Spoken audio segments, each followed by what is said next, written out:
All right. So just gonna work for probably an hour or so. Good morning. It is now 7 o'clock in Toronto, 7 o'clock in the morning, and I am doing what I usually do to start the day, which is get a few rows of crochet in on whatever project I am working on, and then also drink tea. So today I'm just going to get a few rows in on a sweater that I'm working on, and I figured I would chat a little bit. I didn't really realize how much I was going to love live streaming. It is way more fun than just uploading a video. Not way more fun. It's fun in a different way for me because I get to interact like right away, and it's more like, I don't know, hanging out with someone as opposed to just posting and then hoping that someone will see it. So today I thought that we could talk about being an artist and being okay with that. So hello to those of you who are here already. I thought that topic would be something good because it's definitely the roller coaster that I live like on a day-by-day basis. I obviously struggle with feeling anxious or feeling, what's the thing called? Imposter syndrome. So I live the life of an artist, a maker, a creator.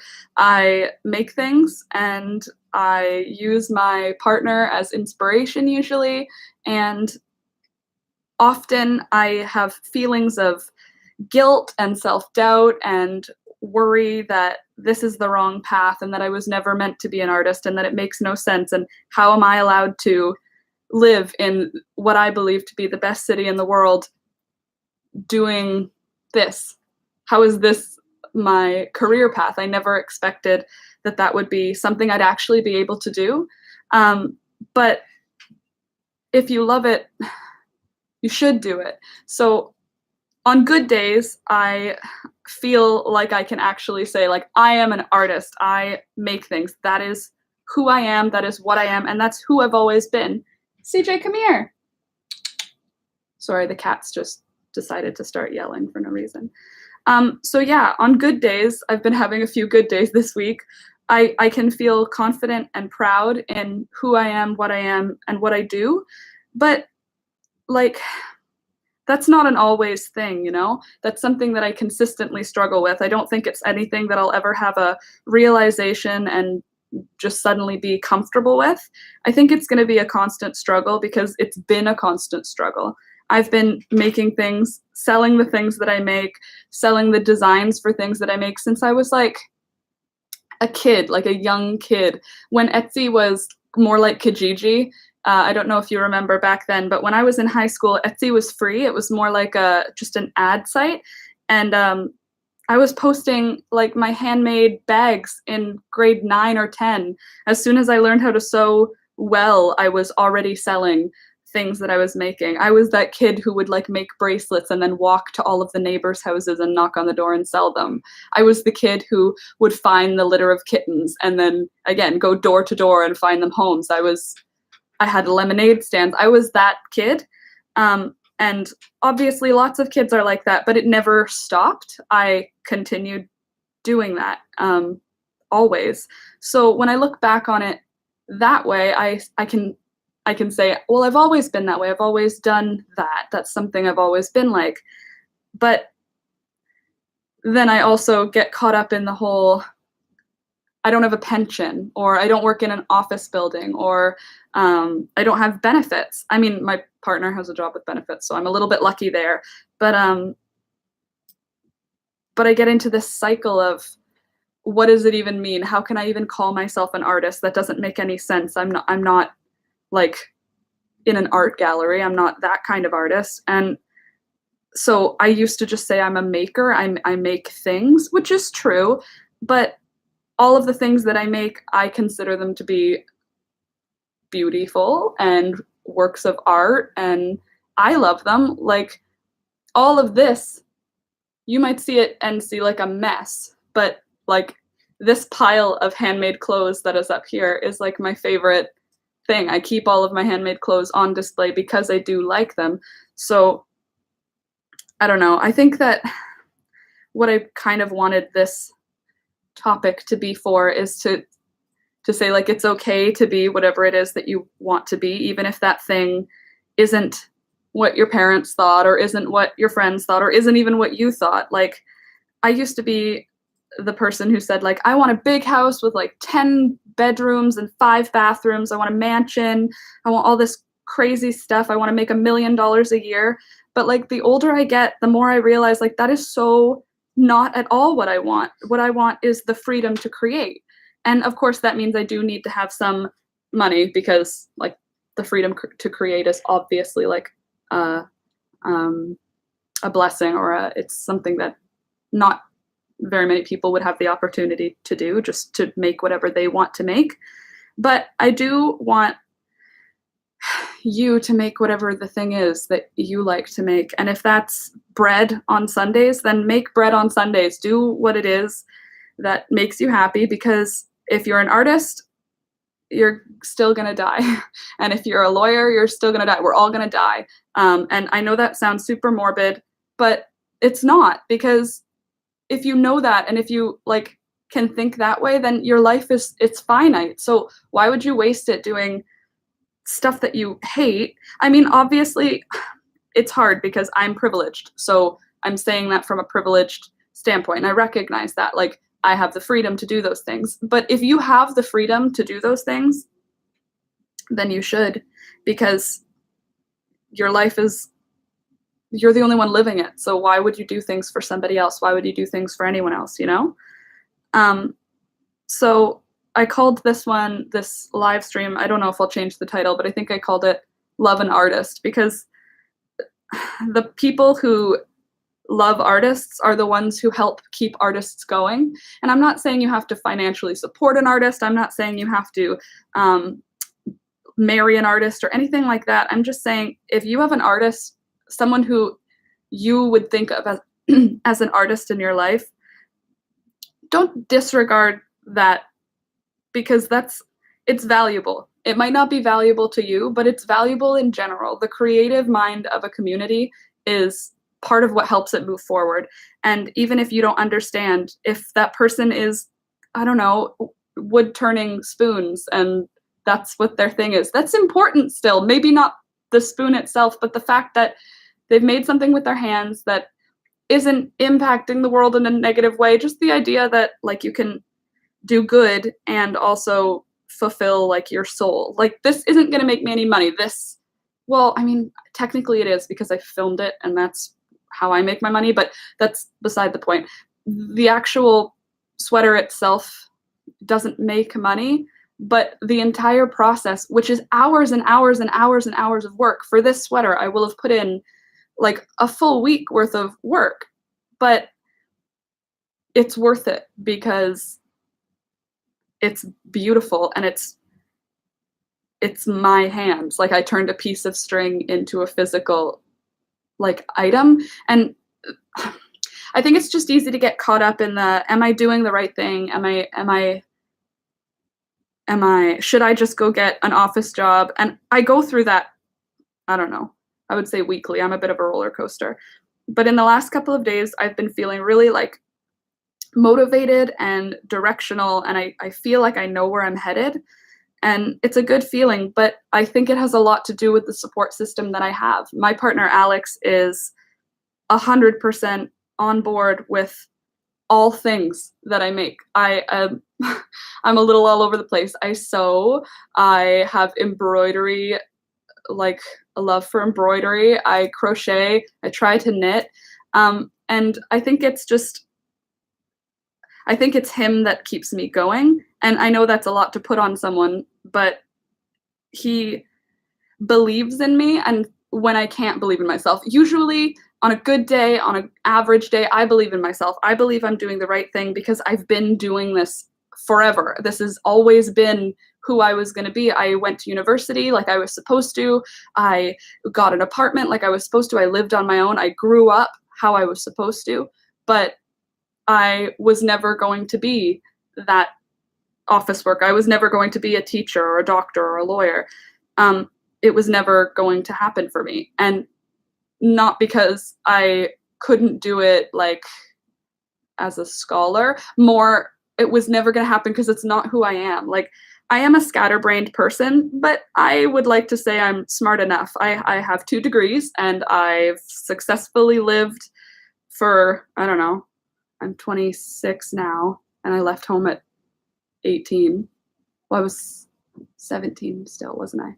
No, I was 18. So, yeah, I moved out when I was, supposed to and everything. And I don't know, I just lost my train of thought, but basically I'm feeling very thankful for my support system, and I'm also feeling like if you don't have one, then get rid of those people because they're not the right thing. You need to be confident in yourself, and if you can't do it on your own, then you need to find a support system because it's okay if you can't always be confident on your own. It's unrealistic, especially if you work from home, if you work alone, and if you are an artist or a YouTuber or a calligrapher or an Instagram model, I don't know, whatever other jobs that aren't traditional jobs anymore that are like home-based. If you're a software engineer who works from home, if you're I don't know, any other home job, like you need a support system because it's lonely. It's a lonely thing. The life of an artist is a lonely one. So you need to make it not lonely by bringing in people who brighten your day. So I don't know. I guess that's what I'm feeling today. I'm feeling grateful that I have a system around me that believes in me, and grateful that I have a personality that 50% of the time is on my side, I would say. I do definitely doubt myself more than I would like to. Aw, thank you. It is hard to stay enthusiastic. Right? But you know what, Paulette? Your crocheted things are going to stay beautiful. You'll be able to wear them for a long time, and you'll be able to give them to someone if you don't want them who will love them. For example, this sweater I was originally making for someone else in my head, but then, and thank you, by the way, I love this sweater too. Just in case you were wondering, it is wool. It is made with Briggs and Little Regal yarn in Briar Rose, Sage, and Lilac. And I was going for something like kind of 90s. Does it look 90s? I was going for 90s. This one's going to be super baggy. I'm excited for this one. But yeah, you can think of, oh, like, should I be doing this? Should I be doing this? I don't know. But when you're doing it, you know you should be. While you're making it, you know that's what you should be doing. You don't doubt it. You only doubt it when you go on Instagram. You only doubt it when you, like, watch other people. You only doubt it when you're not quietly alone. You know what I mean? Like, when you're in your soul, you know what is right. When you interact with the outside world who is putting all this, like, not judgment so much, more like influence. It's like when I see other people who've already succeeded, I get into this thing like, maybe I'm not meant to succeed. Maybe it's not for me. Maybe this is just a stepping stone to where I'm going to end up. But of course it is a stepping stone to where you're going to end up. But still, then I look back and I say, like, for example, with my YouTube channel, I've been putting out videos for like over a year, and I had like a couple of hundred of subscribers, and I thought that was amazing. When I was back in Ottawa, I was like so like overwhelmingly happy about it. And then when I came to Toronto and I said, like, this is what I'm going to do. I'm going to full-time, I'm going to make videos, I'm going to edit videos, I'm going to be an online person.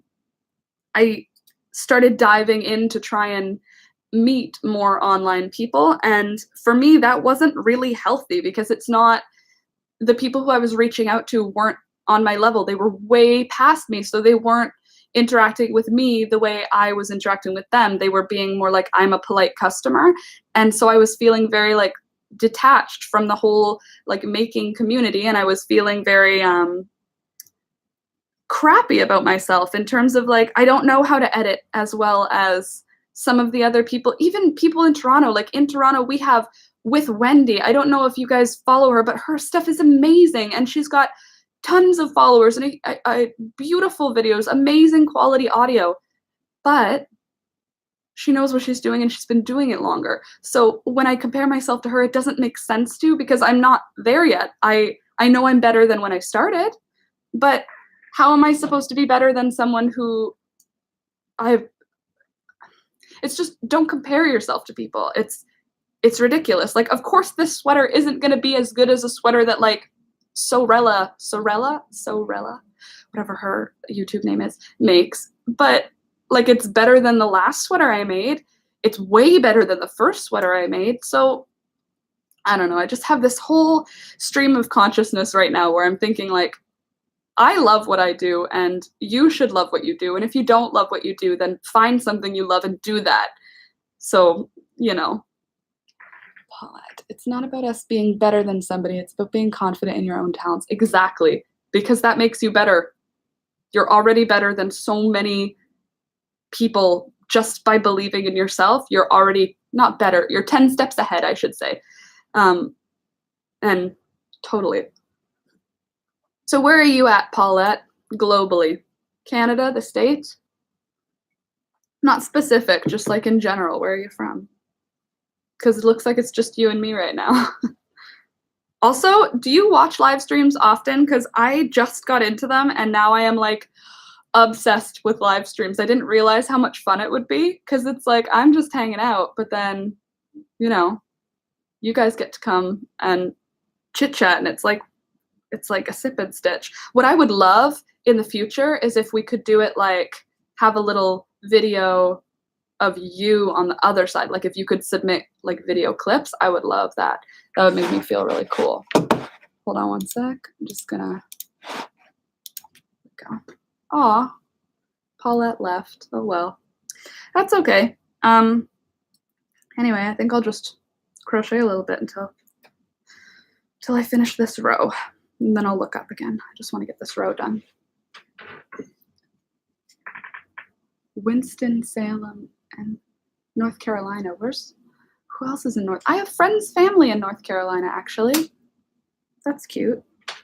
How's your weather going?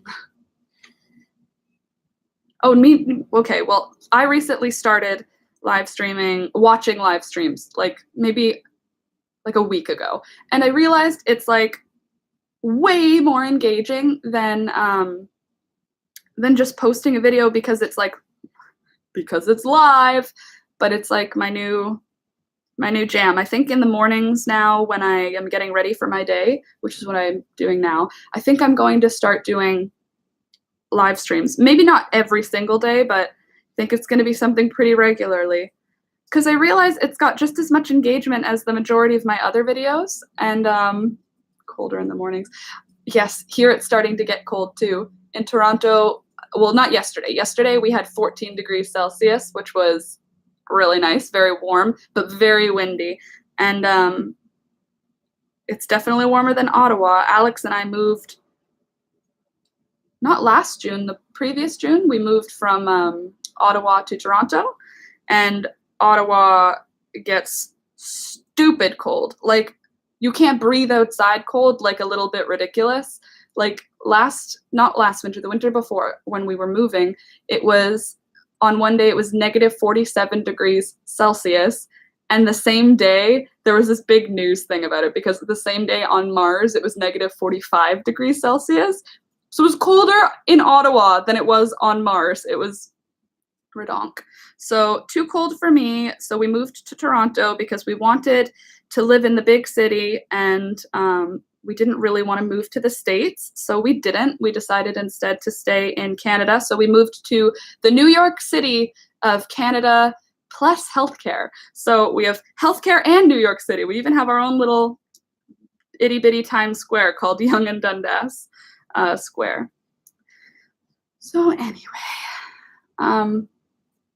yeah, that's that. That's that.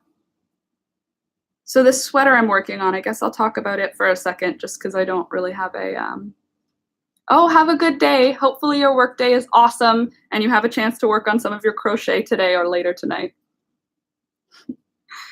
Um, but yes, I think I'll talk a little about this sweater because I'm starting to have a few doubts about it.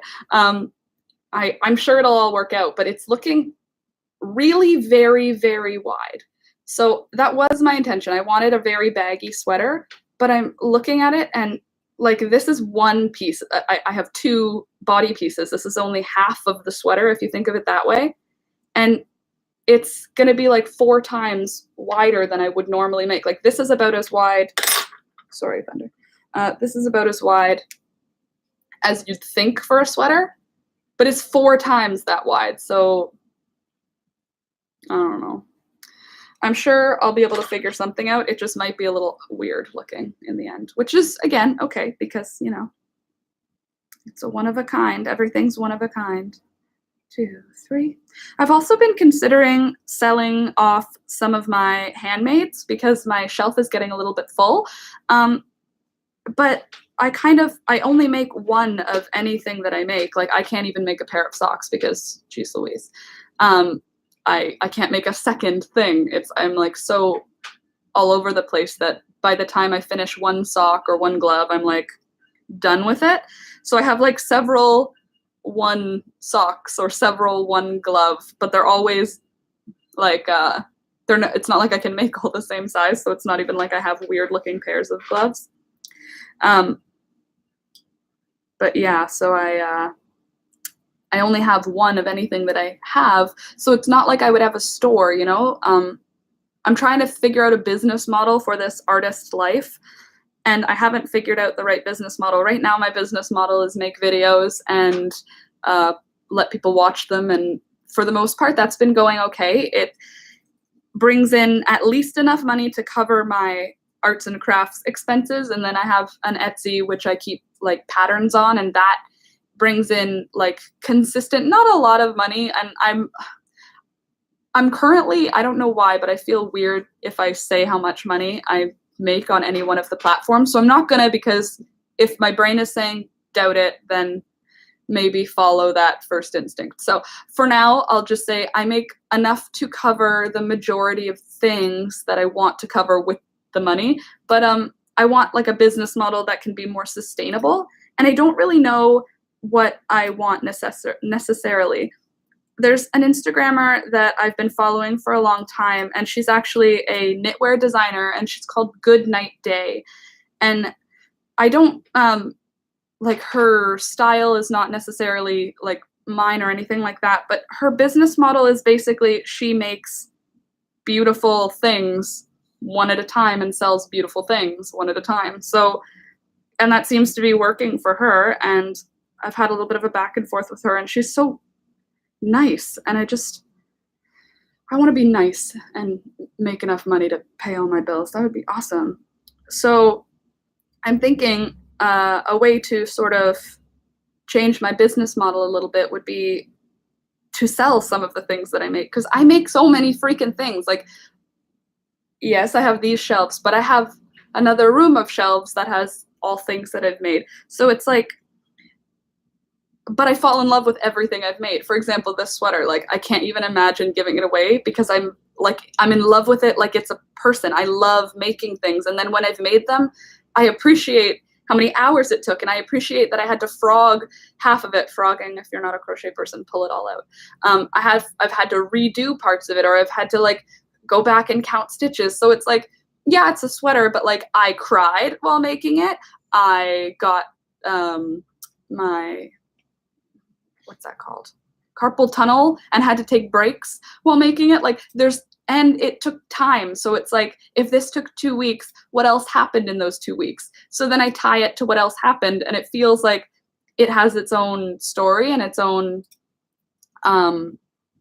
soul type thing to it. So it feels weird thinking of just selling it, because like a real part of my heart goes into every single thing that I make. Every single thing that I make, there is self-doubt in, and every single thing there is confidence, and there's love, and there's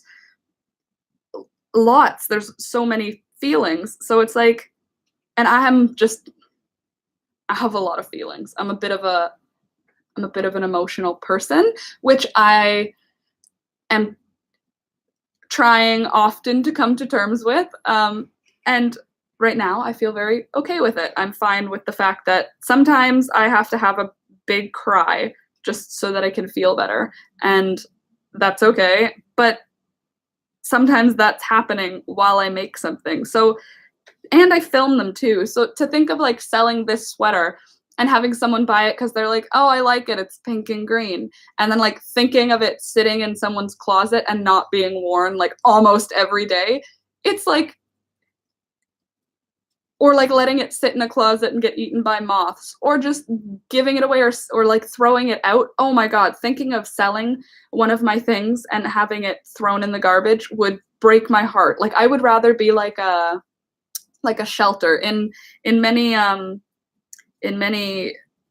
shelters, it's like if you adopt a pet and then you no longer want that pet, you have to bring it back to that shelter or breeder or whatever. I feel like that's what I would be like if I were ever to sell these. I would be like, if you don't want it anymore, you have to give it back. You can't throw it in the garbage. That just thinking of that would break my heart. So I don't know how I would get around to getting over that. Maybe if it was just smaller things, like with my hats and headbands and stuff. I've sold those online before, and I didn't feel too much about that. But maybe it's, I don't know. I don't know what it could be. I just know that I'm a dramatic and emotional person, and I try to make it work for me as best as I can. So to the both of you who are here with me, good morning. I hope you're having a good morning, and I hope you're getting done whatever you need to get done, unless it's not morning where you are. I do have lots of people who watch my, not live streams, but my videos from other places, and that's pretty cool. So I don't know. I don't really have a plan for this live stream so much. So I feel loved today, and I wanted to share that love. So if you know someone who's an artist, go love them today, because they probably need it. Even if they're having a good day, they probably need it, because I will tell you, it is a life of constant imposter syndrome feelings. It's a life of constant, is this real? Am I good enough? And those sorts of things. And I think everybody has those feelings. I think they just are amplified when you live in a big city and you work alone, when your job is a job that is only yours, and you're the manager and you're the accountant and the employees and everything. And the marketing department, geez Louise. Can we just talk about Instagram and trying to be on Instagram? It's genuinely something that brings me very little overall happiness. I love seeing what other people made.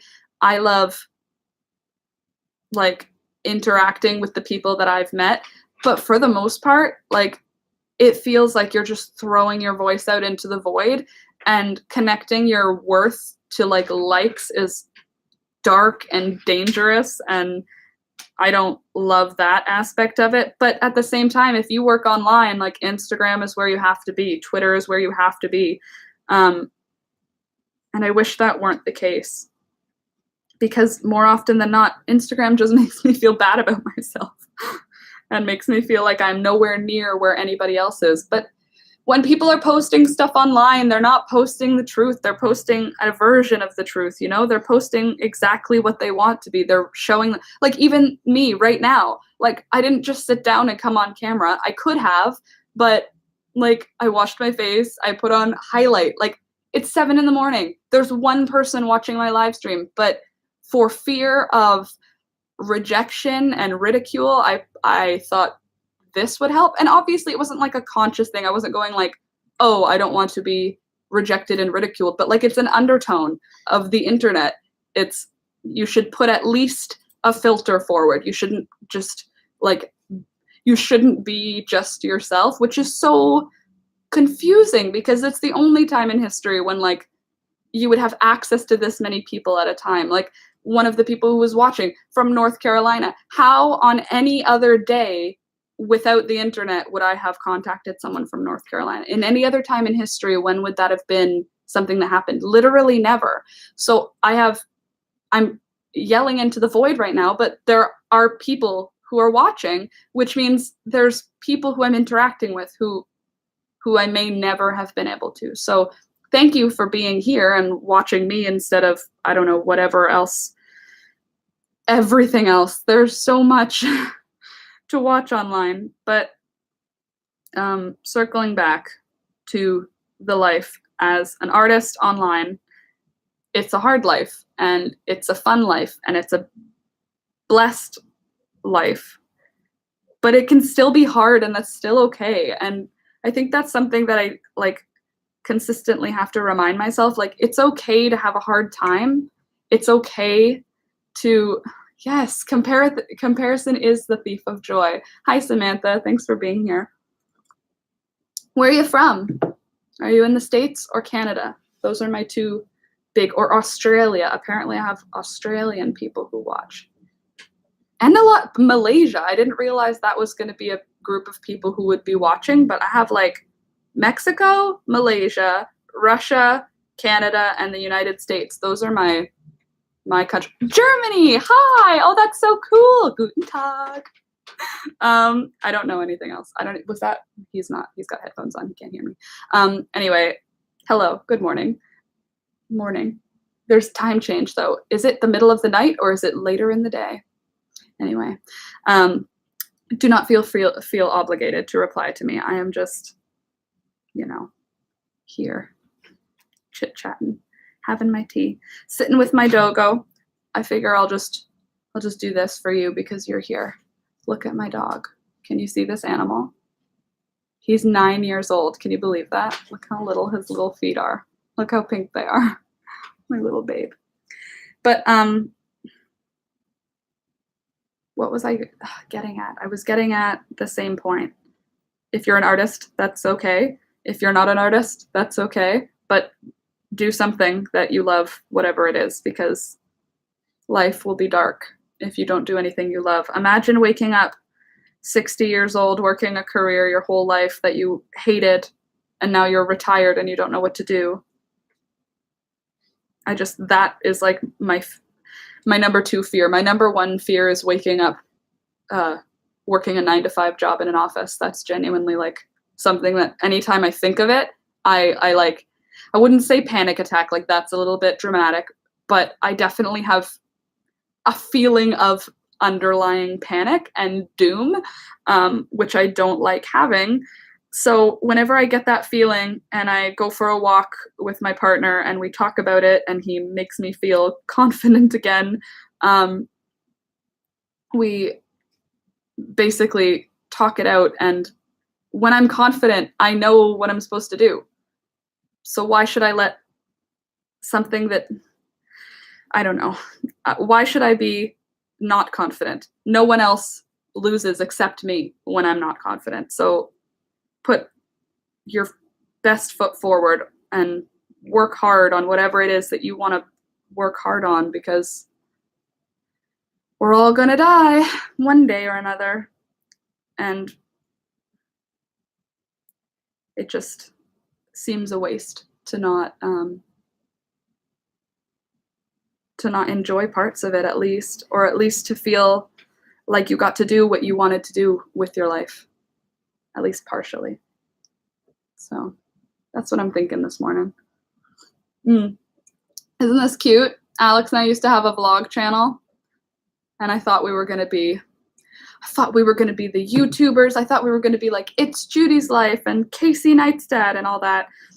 But oh my God, vlogging is a grind. It's not even fun because it's like all the time you have to be on, and I am not on all the time. Like, for the most part, this is my regular base. So I just look kind of like grumpy. And what I want to do with my life, Samantha, in a perfect world, if I had a perfect world, I would be working in land of some sort, be it a farm or something kind of a little bit bigger than just a backyard. Ideally, it would still be in the city, which is obviously difficult but attainable, and I would be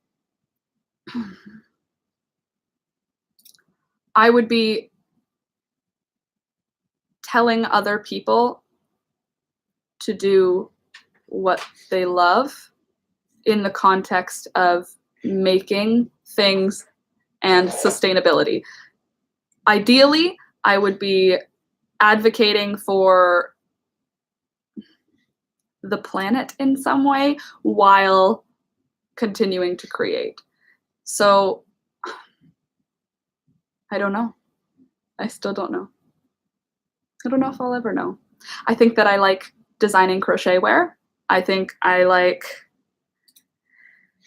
so many things, but I like making things. So I think that what I'll do is just continue to make things and eventually find a way to make that into a business model. And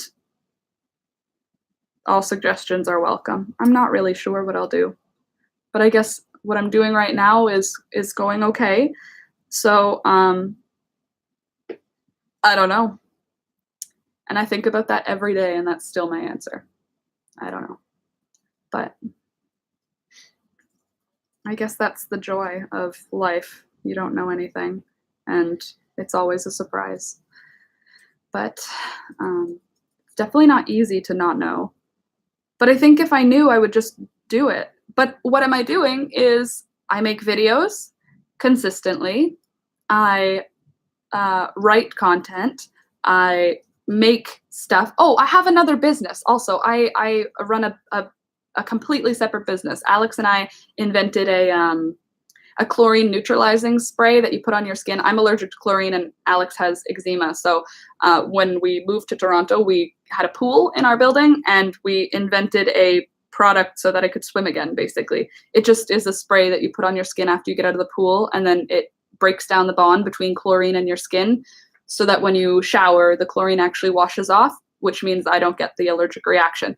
So that is my other business. And then my partner and I, we basically develop apps, I would call them apps, I guess. Yeah, we develop apps. I make the ideas and do all the like drawings of what to build, and then my partner's a software engineer, so he builds what I tell him is a good idea, basically, and then he maintains lots of things there. So you know what I would like to do is to continue working 5 jobs forever. I don't think I ever want to do one thing. I think Sea Spray, that one business, will continue. I think Last Minute Laura will continue. I think Daily Vibes, which is one of our apps, and Elder Roost, which is another one of our apps, and then Alex does software work. So I think those will be our streams, and I think that we'll just consistently keep doing that and sort of evolving as we go. I don't think that the one career path is mine. I just don't think I don't think I'm meant to be one thing ever. I'm not one thing, so I don't know how I would fit into one box predominantly. But I think that works for me right now, if that answered. These nails are jazzy though, eh? I have like short little stubby fingernails, so I put on these press-on ones and they make me feel a little bit jazzy. Okay, so this sweater, I'm finishing it today. I've decided. Today's the day. I need to get this damn video finished, edited, and the only thing I have left to do is the body piece and then sew it together. So I'm doing it. It's happening. 2, 3. And can you see how baggy this is going to be? It's going to be so cute. I'm really like in love with it. I'm staring at myself on the screen. Anywho, 1, 2, 3.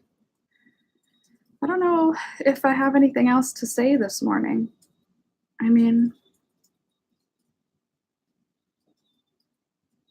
I guess I can just hang out for a few minutes.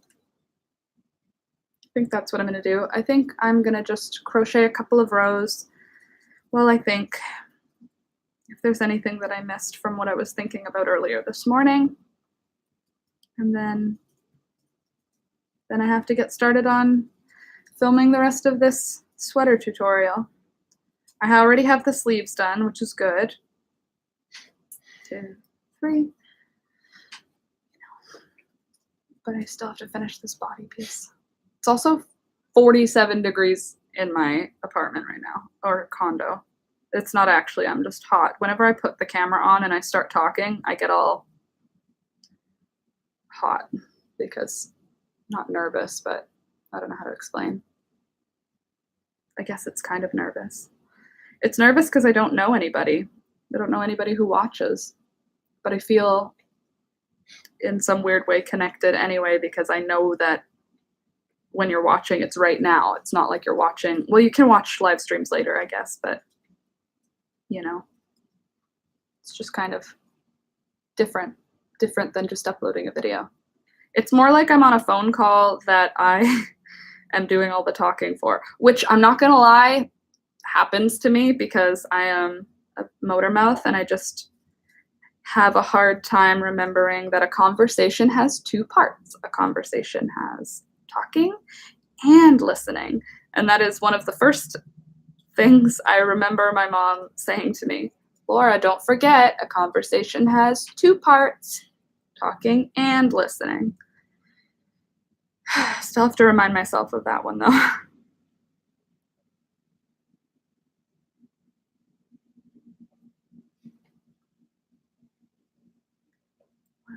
2, 3.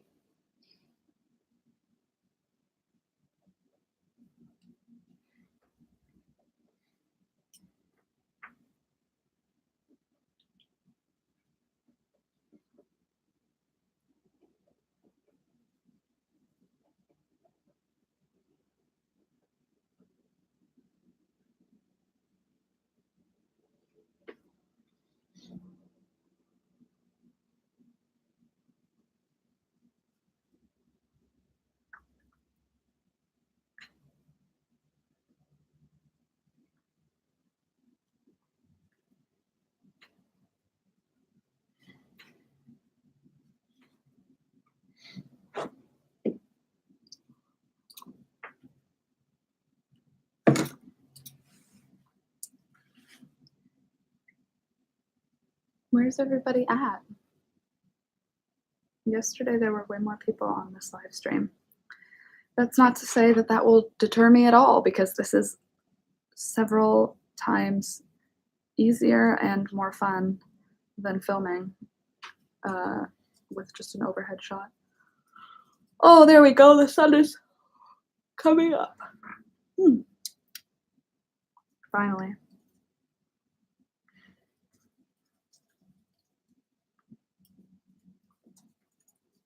What I wonder is when you click on a live stream, do you click into the moment that is happening or do you click in and it goes to the beginning? Like, do you have to watch all these 43 minutes that have already elapsed or do you just jump in to the right now time? 43 minutes. Do you see how much easier live streaming is? I have a 43-minute video that's going to go up because all I did was hit play. I like that. Ooh, look at my shadows. Ooh, now you can see my highlight that I was talking about. See? There she is. Yeah.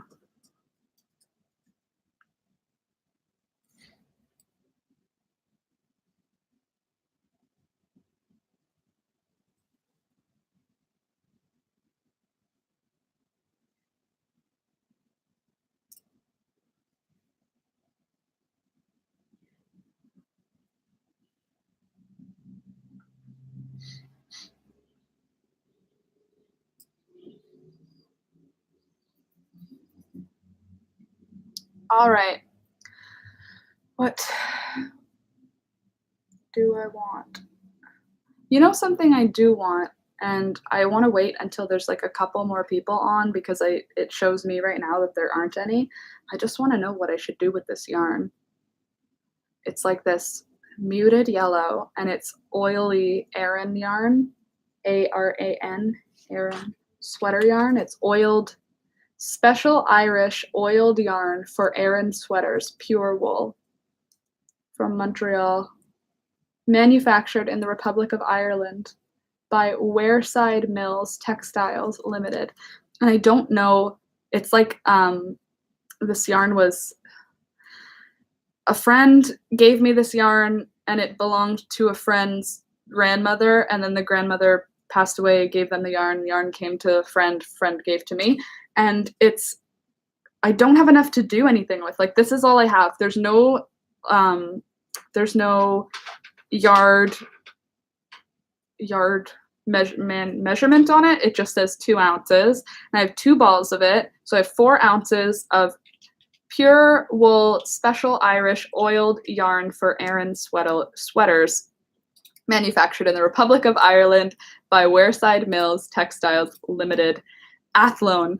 And I don't know what I should do with it. It's not enough to do anything with. I'm sure I could purchase more yarn that works similarly somewhere else to pair it for something, but just knowing that it's like an antique yarn, like it's old, and it was probably brought in or at least purchased a very long time ago.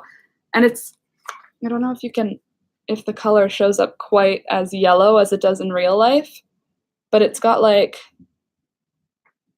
a muted yellow, and I really like it. Look, there's my eyeball. Hello. And I don't know what color or what I should do with it, but it's sticky or like oily and kind of smells funky. Not in like a bad way, in like a old wool kind of way. But I like it, and I want to make, I'm just going to put you down, okay? Also, for those of you who've joined, here's my dog so that you can enjoy his adorable face. You good boy, Thunder. Have a kiss? No? Fine. I'll give you a kiss. Right on the eyeball. Ew. I'm just going to scooch in a little bit. Scooch in here. Move my balls of yarn.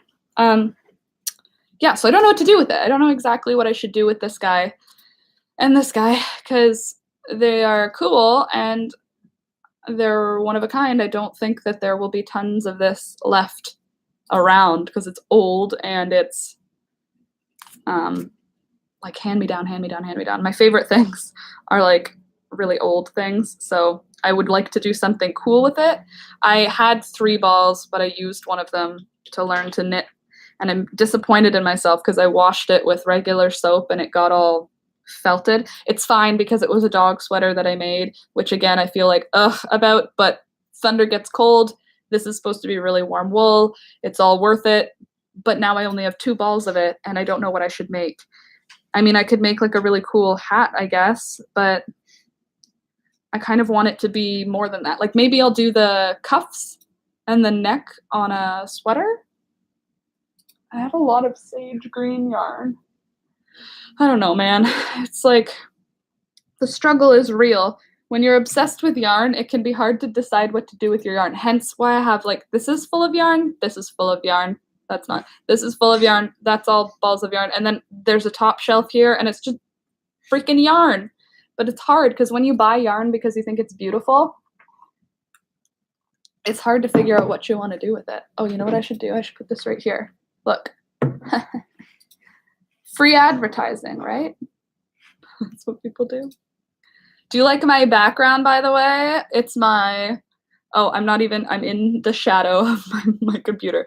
But my background, I'll let you know, is my maker things, which I put into my living room. I'm in my living room right now because I like seeing all of my arts and crafts things. If you have an artist in your life, do not force them to confine all of their art things into one room because that's just unrealistic. It will spread out and it will make you angry. So instead, come to terms with it early that there will be yarn in most rooms in your home, and then you'll be okay with it. Or in my case, you'll buy a whole bunch of shelves and then your partner will have somewhere to put their wool that is also where they can put their sewing machines. This is a dog bed, just so you know it's not an actual mess. This is a mess, but this is on purpose. Yes, so if you've got an artist in your life, find a way to be okay with a mess because everything that's going on in here is also going on around here, you know? Look at the sun, it's finally sunny. Well, you can't see the sun, but you can see it making a shadow.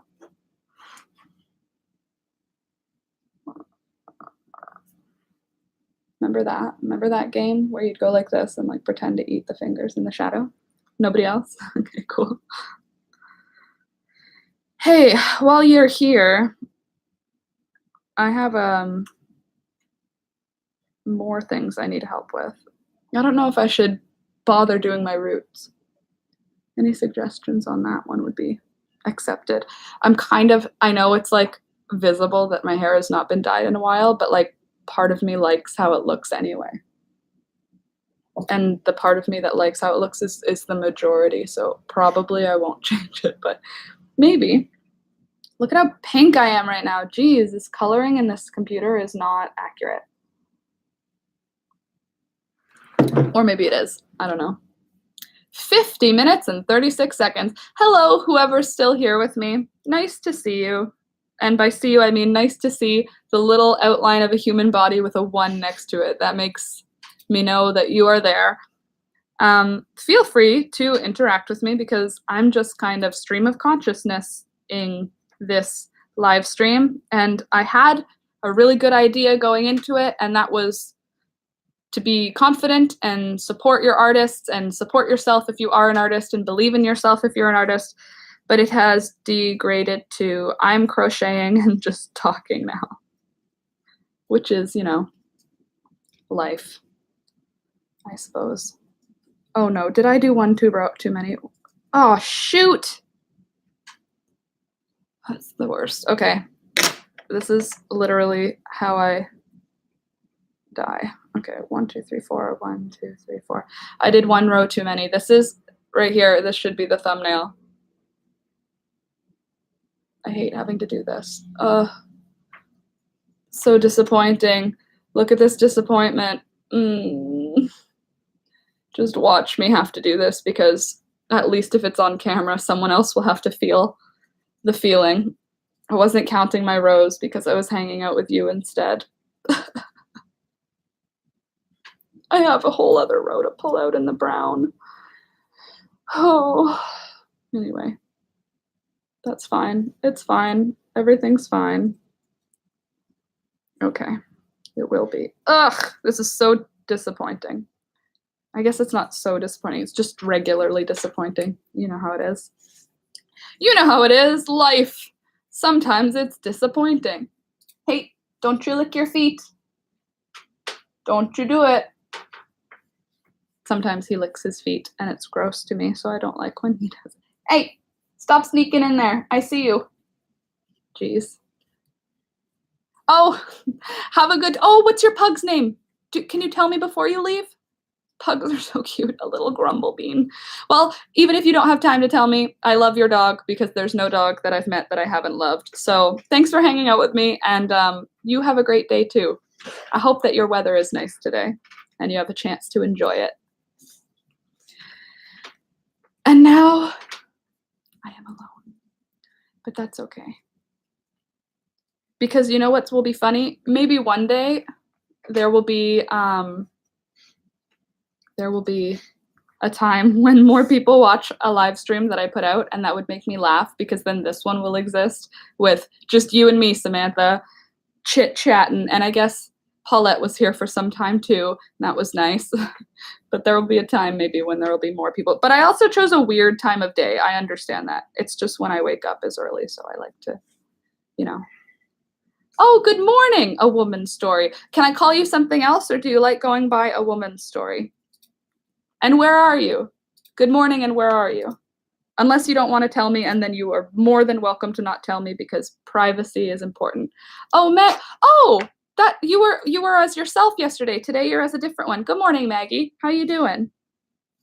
Never mind, I don't need you to fill me in anymore because now I know who you are. So this morning I just had to pull out, if you just got here, I just had to pull out 3 rows because instead of paying attention to what I was working on, I had to pay attention to live streaming, and usually I am just looking at my rows. So I wasn't doing that, and now I am fixing this freaking thing, you know.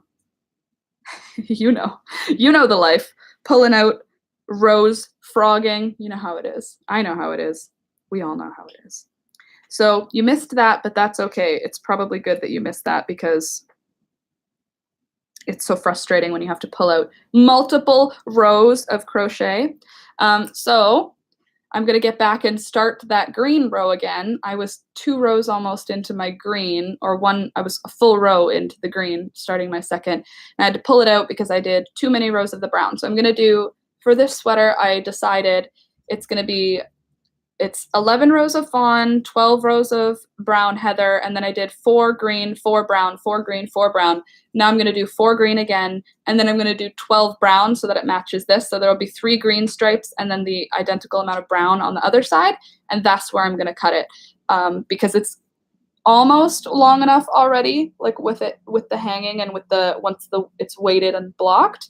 But I want it to be like extra big and baggy. I don't know how I'm going to reduce the stitches to make this into a sweater. This is only half. I know, again, I said this a little while ago, but this is only one of the body pieces and it's freaking gigantic. So I'm going to have to do some like crochet 2 together to like bring it back in, but I'm going to deal with that when it's time because I'm not really one to plan that far ahead, if you know what I mean. So anyway, Maggie, you use Briggs and Little as well, don't you, for your crochet and knit, for your making work? You do Briggs and Little, I believe, right? If I'm not mistaken.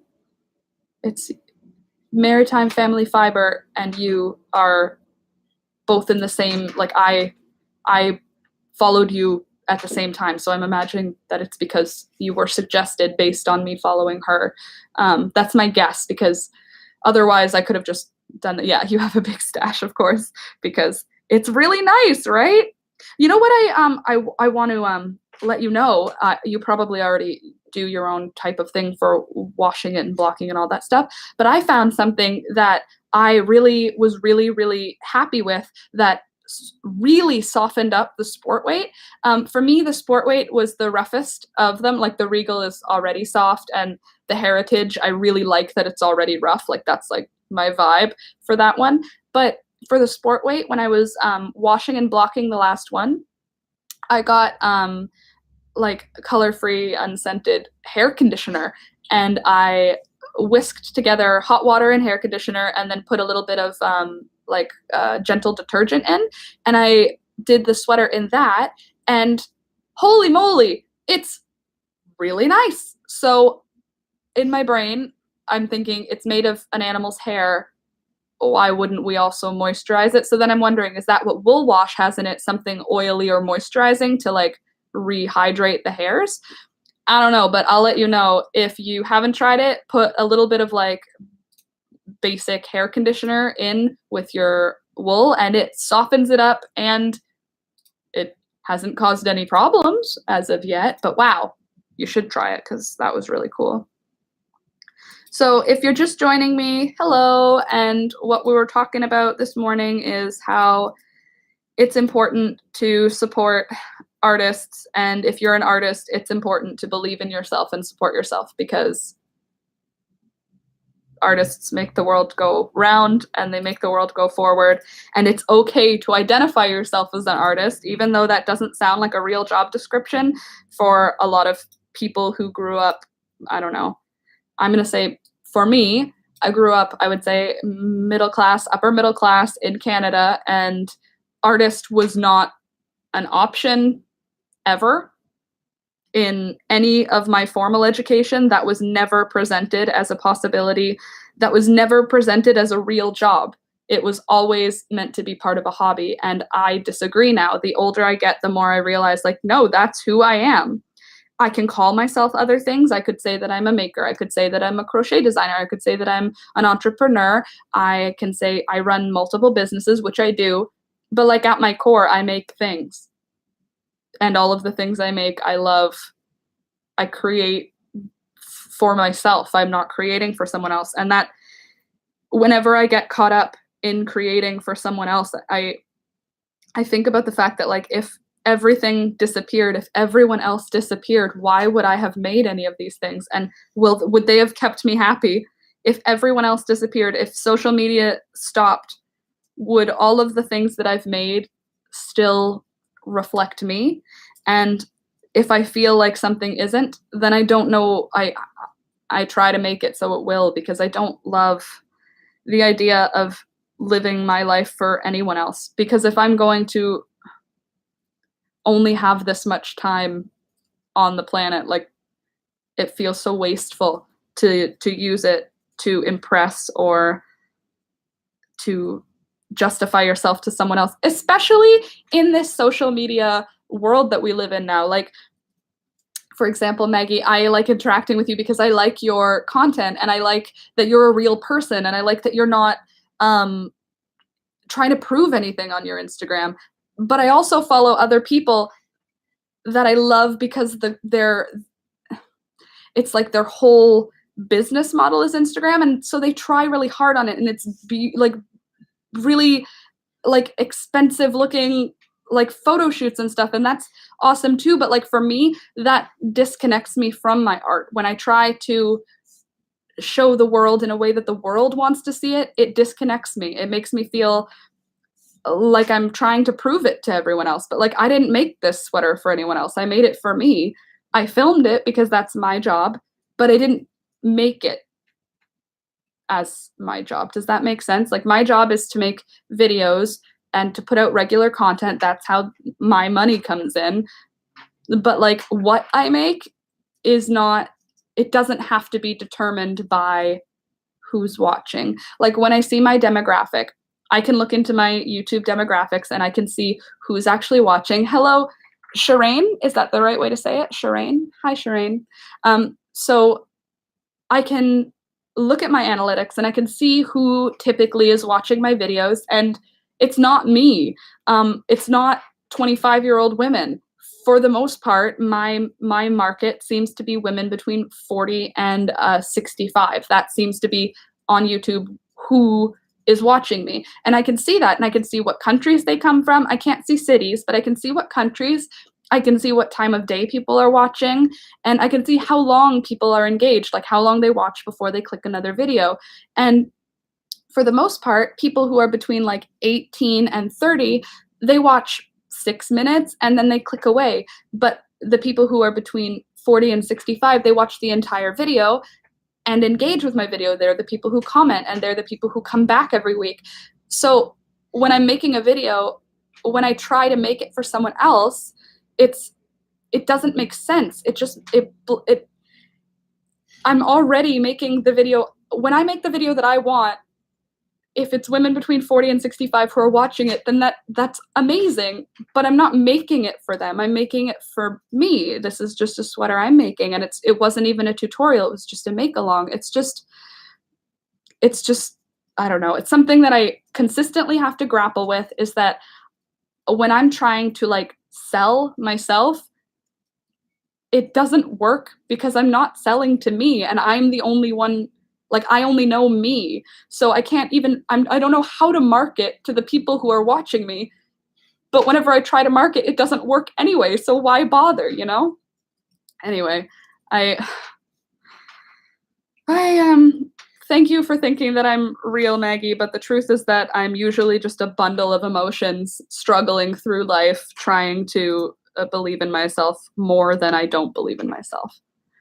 Oh, from Michigan, another American. Seems most of the time people are watching me from the United States. So I hope that whoever you voted for was the person who won for all of the things that were up for elections yesterday. And if they didn't, then I hope that you aren't deterred, or that you aren't feeling negative about it. And I hope that you feel that you have power in your society, in your community, because you do. And you're important, even if your person didn't win. Anyway, there's that. I kind of tuned out for the last part of these elections because they make me so overwhelmed. US politics is stressful. Like, Canadian politics, like, we legalized weed, and that was like the biggest deal in a while, and it meant nothing to the average person. Like, no one was worried. Once it was legalized, nothing changed. There haven't been like crazy issues or anything like that. Like, it's just been like day-to-day life for everybody around here anyway. And that was like our biggest deal, the biggest Canadian issue in politics for a while. And geez, you guys have like a way bigger storm. Even if you agree with things that are going on, you have to deal with people who don't. Like, geez, you've got, it must be hard to be politically active. That's all I'm saying. Here it's not. You can believe in whatever you want. Nobody gets mad about it. Well, I mean, I understand I'm white, female, relatively okay off, living in a big city. So I know that like I am already from a specific demographic pretty identifiable just from those characteristics, but I am happy that it doesn't matter who I like politically. Most of my friends are still gonna just not care because it doesn't feel like life or death here, you know? Anyway, today's topic, if you've just joined, which you may or may not have, because I'm realizing the analytics that I have access to right now are totally not accurate. So that's okay. What we're talking about is that if you have an artist in your life, or if you are an artist, that is okay. And it's okay to call yourself an artist. It's something that I'm trying to get more and more confident with, you know, like, hi, nice to meet you. My name's Laura. Oh, hi, I'm Jack. What do you do, Jack? I'm a lawyer. How about you, Laura? I'm an artist. I'm an artist. I'm an artist. I make art. I make things. I used to say that I was an entrepreneur, but like that is so vague. And then people are like, okay, entrepreneur. But like, I am forging my path. I am, and that's okay. And, you know, oh, you know what? Let's do a little get to know me, because I can talk about me so easily. Also, feel free to use the comment section to talk to me, because I read those and then I can reply to them, and then we can be like hanging out, you know, crocheting together, drinking our tea. But my name's Laura. I live in Toronto in Canada. I live right downtown. Like, the CN Tower is really very much beside where I am, right over here. And hi, amazing. Aw, amazing. I've seen you in my comments before. I know, because I made a joke about how it's amazing. Anyway, I think I have anyway, unless someone else is named Amazing. Don't get me wrong. Could be. Anyway, my name is Laura. I live in Toronto, which I believe to be the best city in the world currently. And I am an artist. I grew up in Hamilton, which is pretty close to Toronto, maybe about an hour away. And I went to university in Ottawa, and I got 2 degrees, one in anthropology and one in sociology. And I loved it. I loved sociology. I loved anthropology. And I think both of those things really drove me towards like knowing myself, because once I was seeing patterns one place, it was really easy to kind of like branch out and start seeing patterns everywhere, which really motivated me to believe in myself, because I thought of like, I think it's like my obsession with death. I'm not morbid. I don't want to die. I don't want anyone else to die. I'm obviously saddened by death, like everyone else, but it's like this realization that I consistently have. Like, I would say at least a couple of times a week, I think in my head, like, we're all gonna die. Why is that person living like that? Like, they're gonna die one day. Why are they doing that? You know what I mean? Oh, I'm working on a sweater right now. Just filling you in. This is the body piece. The sleeves are currently blocking on my floor, so I can't show them. Oh, you know what I can show you, though? What it'll look like. Hold on one sec.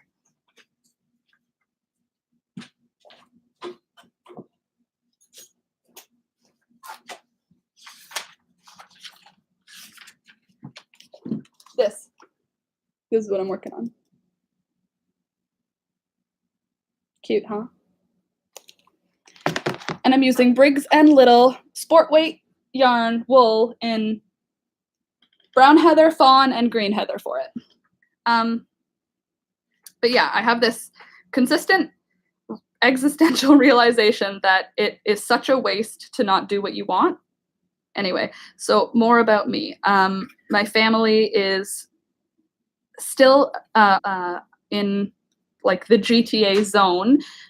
We moved from Ottawa. I met my partner in Ottawa while I was in university, and he was in university also on his second degree when I was getting my first degree.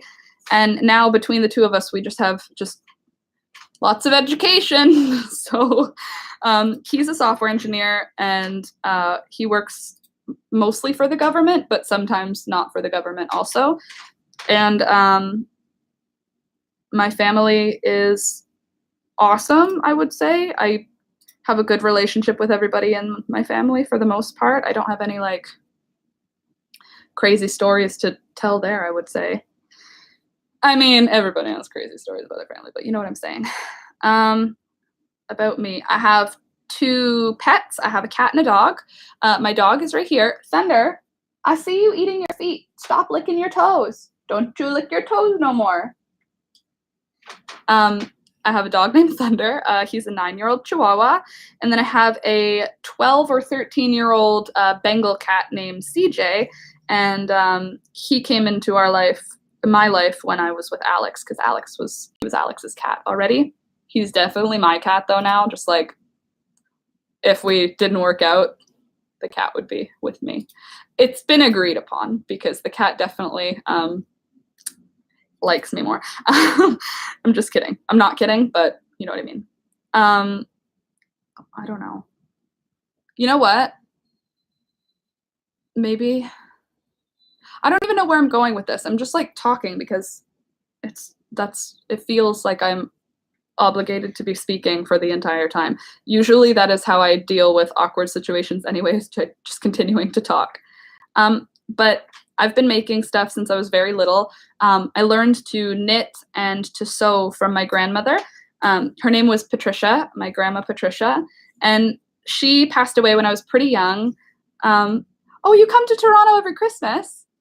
Ronnie, well, I went there for the first time because of you. You suggested it. And I went there, and it was beautiful. It was a really beautiful store. I really liked that place, Romney Wools. I wish there were more places like that. Christmas present to me, my daughter lives there.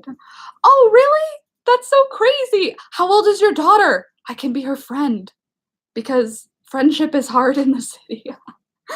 Well, you know, give her my Instagram and tell her to contact me. And, well, I'm 26. That's basically the same thing. I'm almost 27, so unless she's like a successful adult and I'm not her kind of person, which I guess you would know more than I would because I don't know who she is, but that's cool. Oh, if we could just hang out for like an hour once a week to crochet and knit together, that would be ideal. You, Maggie, you give her my number or my Instagram, and I will. Oh, that would be so cool. What's her name? Or I ask questions, but I don't want you to feel obligated to answer them because I understand that blah. Anyway, Erin. Aw.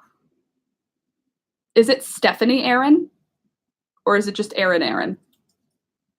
Or is it Erin's? Because that would be crazy, because I've just made a friend, Stephanie Erin, online. And now, okay, cool. That would have been crazy. Okay. Did you feel my face actually got redder? I got like excited. I'm not someone who can hide their face. My face shows everything. This is probably another reason that I decided to just be myself instead of trying to work for someone else, because there is no way for me to hide anything that I'm feeling. I blush for everything. I blush when I'm embarrassed. I blush when I'm excited. I blush when I'm angry. There's no way for me to hide any time that I have feelings. If I have feelings, people know about it. So there's something about me. I'm not good at hiding my feelings. I know that's probably like one of the strongest things people can do is hide their intentions and their feelings, but I have honest eyes and a bright red face. So people always know what's going on with me, unfortunately, sometimes. But you know, the other part of that is easy, because it's like I'm not good at keeping secrets. I'm not a good liar, and my face shows it even if I try to lie. So it's like I'm forced into constant honesty because because my face made it that way. Thanks, Mom and Dad, for making me honest, literally making me honest. Anyway, Uh, yes. Where were we? Talking about friends, family. I have family. Um, hmm. Oh, my grandma. Right, my grandma. Okay, so my grandma Patricia. My middle name is Patricia. I'm Laura Patricia Petrie Vicanis, and my grandma, um, Patricia, was a maker. She made everything. She made all the things in my grandpa's house, which he still lives in, the house that she was in. She passed away when I was young. She had diabetes and she had a stroke, and then she was okay for a year, and then she had a second stroke, and that's when she passed away.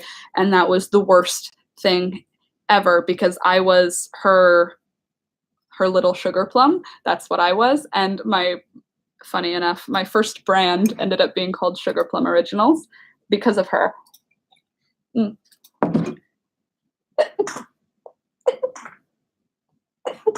Excuse me. Anyway, so my grandma Patricia, she taught me how to sew when I was way too young to be using a sewing machine. But she was a maker of all things. She was a nurse. And then when she had kids, she stopped working. Back then, that's what she did. You became a nurse. She's from Nova Scotia too. So Cape Breton. And she made the curtains in the house. She made the pillows on the couches. She made all of the art that hangs in the house is all cross stitch in my grandpa's house, and it's all made by her. There's like lampshades made of shells that she collected from beaches that are all her. All of the decor matches the like the curtains that she made in the kitchen match the apron that she has in the kitchen, matched the tea towels that she would like cross stitch on. She was just a maker of all things, and she called me her little sugar plum, and we had like a kindred spirit connection, which is why I'm like, obviously I'm very sad she passed away, but I'm more pissed off about it because I feel like if I had more time with her, I would have known earlier my direction, because she would have been the person who said, keep going, it's good, keep going. And because I didn't have her, I didn't have that influence. My mom and my dad are very supportive of all of my business ventures, which have been many over the years. I have a lot of ideas, and I usually just jump into them without thinking too hard about it, because you only live once. So that's how I kind of think when I have an idea. I think it's worth it to try, because at least then I tried. But because of her influence, I think that I have, I don't know, more creative power in my soul or something like that. And I think the thing that really like makes my heart sing when I think about it is that she wasn't even the best at all. She wasn't the best knitter. She wasn't the best seamstress. She wasn't the best cross stitcher, but she did it. She just kept doing it, and she did it forever. And even though her pieces aren't like, they're not the best, they are the best because they exist. They're better than someone else who didn't make them. They are like, if you make your art, it's better than if you didn't. So make your art because it's worth it. And if it's not even like, it's still worth it. She's been gone for like, I don't know, like 15 years and more than that now. And all of her things are still in perfect condition in her home, being loved. And it matters. So that's just what I'm thinking, you know. So Grandma Patricia. Oh, our windows are being washed right now. We live 12 floors up, and our windows are just, there's a guy just hanging from the ceiling. Just, I don't know if you can hear it, but he's banging on my window. Anyway, I don't know. Now I'm all nostalgic. Oh, I'll tell a story. When my grandma had her first stroke, it was scary for all of the kids because she looked different, and that was hard to get used to. But after we got used to it, she and I still had our connection. I was little, maybe 7 or 8, and I remember we used to go to we would go to Costco on the weekends. I think it was still called Price Club back then, but we would go to Costco with my grandpa and my mom. And my grandpa and my mom would go shopping, and then my grandma, I would sit on her lap on her wheelchair, and we would go around and get all of the free samples, and like then we would go around a second and third time, and I never realized why like people were extra nice and offered multiples when we would take samples. And now I'm like thinking about it, I'm like, can you imagine? I was a cute little kid. Like I was not edgy. I was like a little, my hair was white, my eyes were blue, and I was a little freckly little tiny child, and my grandma would have this little child on her lap, and she had a stroke. And I just think like I had no idea that people would have been feeling sorry for my grandma. Like that was not part of it. Like when I was nervous about my grandma after she had her stroke, it wasn't because I was like sad for her. I didn't understand that. I was too young. So instead it was more like grandma can't walk and I don't understand why. Like no one can explain that. So, or explain in a way I could understand. So by the time I got over it, the whole awkwardness about it, like I didn't understand that other people were acting differently to her than they had been before for the reason of her stroke. So I'd be sitting on her lap, like bouncing up and down or climbing all over her, or like using her wheelchair as a scooter, like kicking to make us go faster. And I'm thinking of it now and it's just kind of silly to think about, but I'm kind of glad that I didn't really understand, because that would have been less fun for her too, I think. But anyway. You know what I'm really craving? I was watching these old school videos. They're like from the 50s and early 60s, and they're like how to be a good woman and how to use a pressure cooker, but they're like educational things that look like they would have been shown to like teenage girls or something. Like really, like when you watch them now, they do not hold up against time, but they're really like fun to watch because like the fashion that's in them is like authentic fashion from the time. It's like beautiful dresses that I wear. Like that's the style I make for myself. But it made me laugh because there was one thing that was like how to use a pressure cooker, or why women should have a pressure cooker, and it was talking about how hard life in the kitchen is and all that. But then they were making a boiled dinner, and like that's for me, if you are not from the East Coast, I think it's just the East Coast. If you're from the East Coast, I don't know if it's a Canada or a States thing, but boiled dinner is basically like cabbage, carrots, potatoes, turnip, and like corned beef or some kind of maybe salted ham or something like that, and onions, and you just like shove them all into a pot and boil it all, and it's so yummy and so simple, and I'm really craving that right now because of that tutorial yesterday. And I have potatoes and carrots and cabbage. I would just have to go get corned beef. I think it's corned beef that it uses. Anyway, that's what I'm thinking. And I'm also thinking that it is 8:30 and I think I gotta go. I gotta go because I got to finish editing a video that comes out on Friday. I have to get that done today. I might do another live stream in the afternoon when I crochet again. I am like obsessed with this live stream business. If not, then I will probably see you guys tomorrow if you show up tomorrow morning. And if not, then I will see you on Friday's video. So thanks for stopping by if you did. And if you're going to watch this later, or if you watched this later, thank you for watching. I think that's all.